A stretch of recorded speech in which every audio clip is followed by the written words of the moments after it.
नमस्कार बच्चों, आप सभी का स्वागत है आपके अपने चैनल हिंदी बोध पर।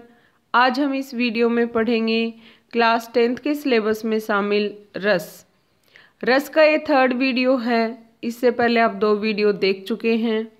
सेकंड वीडियो में हमने श्रृंगार रस और हास्य रस के बारे में पढ़ा।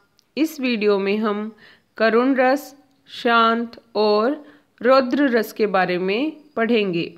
अगर आप इस चैनल पर नए हैं, आपने वो वीडियो नहीं देखे हैं, तो मैं डिस्क्रिप्शन में लिंक दे दूंगी जिसे आप देख सकते हैं।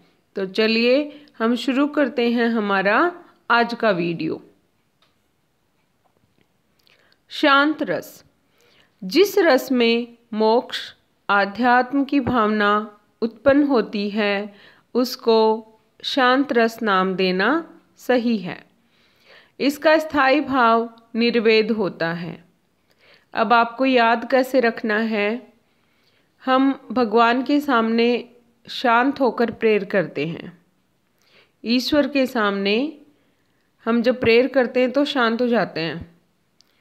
तो हम जो साइलेंट रहकर गॉड के सामने प्रेयर करते हैं, ऐसे याद रख लो आप कि शांत रस में भगवान, मोक्ष, कविताओं में ऐसी पंक्तियां आए जिसमें ईश्वर अनुभूति और मोक्ष की भावना प्रतीत हो, उसमें कौन सा रस होगा? शांत रस।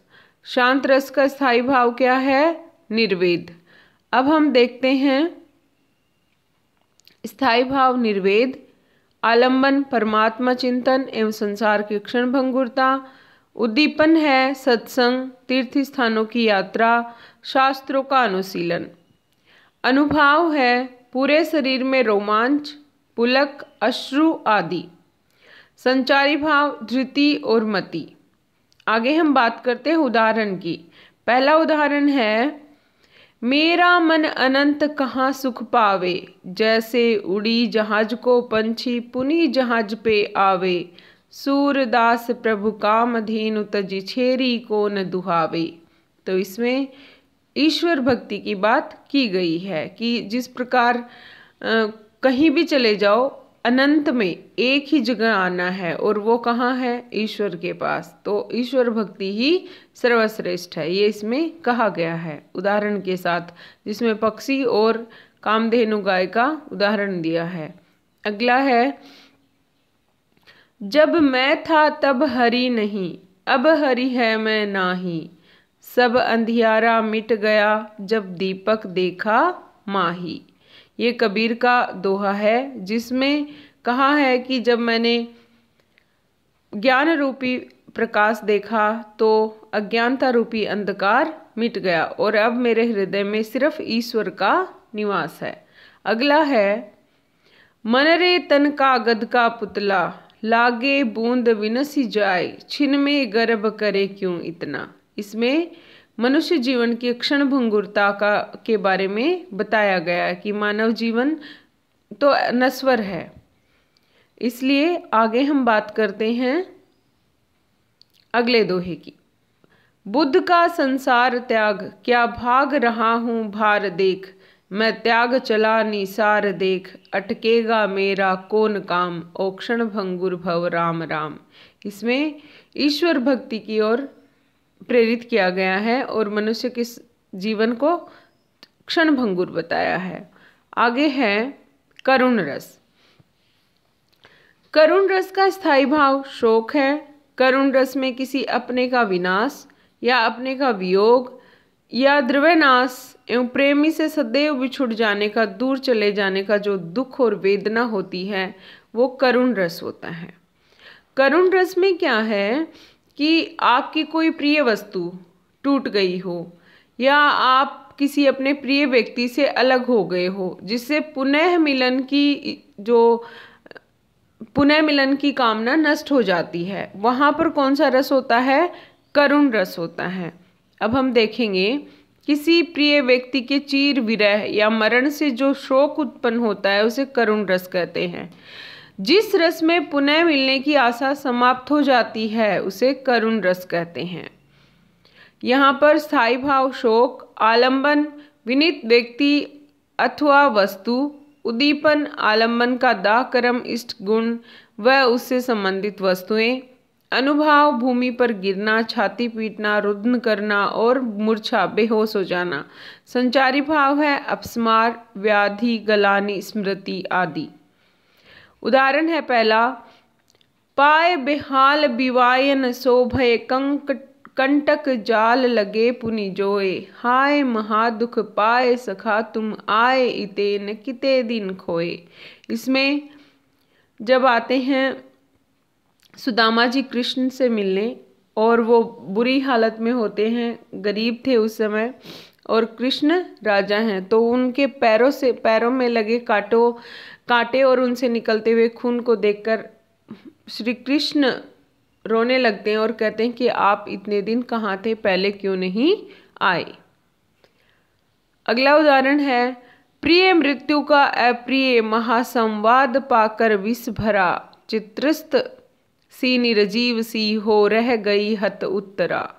यहाँ पर उत्तरा के बारे में बताया गया है कि कैसे उनके प्रिय की मृत्यु के बाद उसकी हालत हो गई थी। आगे है, हाय राम कैसे झेल हम अपनी लज्जा अपना शोक, गया हमारे ही हाथों से अपना राष्ट्रपिता परलोक।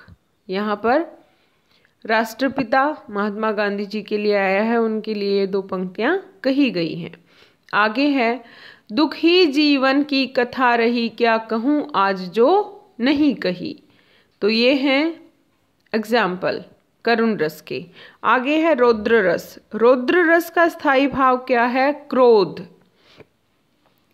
जब किसी एक पक्ष या व्यक्ति द्वारा दूसरे पक्ष या दूसरे व्यक्ति का अपमान करने अथवा अपने गुरुजन आदि की निंदा से जो क्रोध उत्पन्न होता है, उस समय वहां पर रौद्र रस होता है।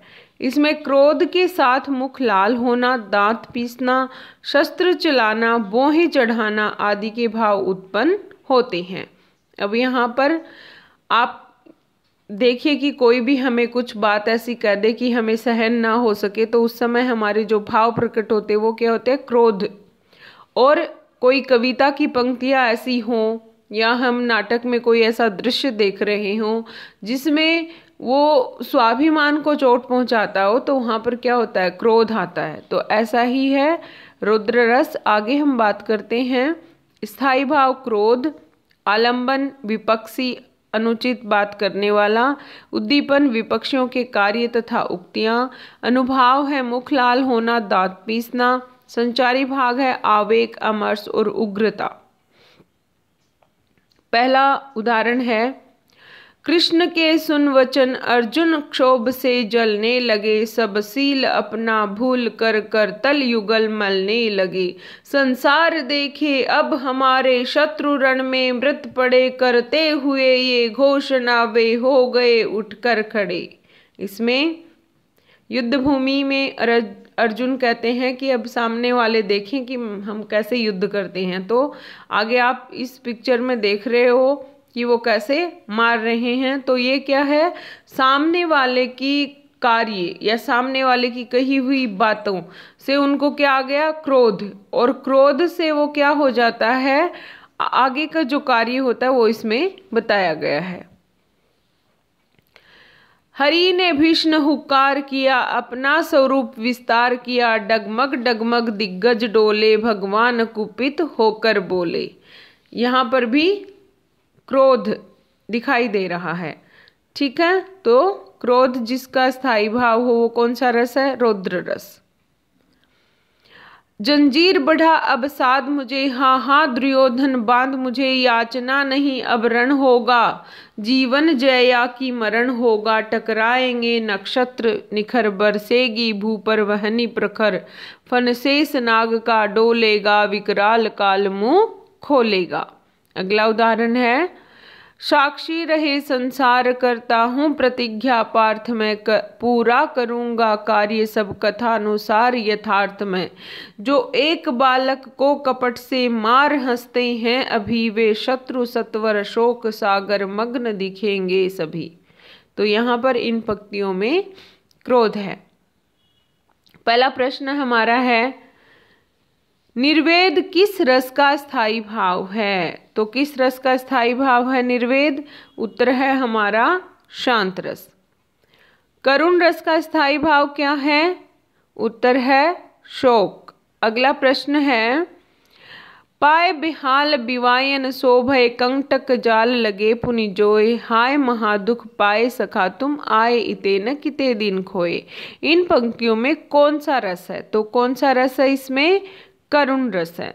रौद्र रस का स्थायी भाव है, तो ये हमने पढ़ा, क्रोध। अगला प्रश्न है, टकराएंगे नक्षत्र निखर बरसेगी भू पर वहनी प्रखर, फन शेष नाग का डोलेगा विकराल काल मुंह खोलेगा।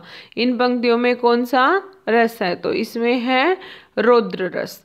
आपकी परीक्षा में पंक्तियां देकर भी आपसे पूछा जाएगा कौन सा रस है, और रस के स्थायी भाव पूछे जाएंगे, इसलिए आपके लिए ये प्रश्न बहुत महत्वपूर्ण है और आप इनको याद कर लोगे।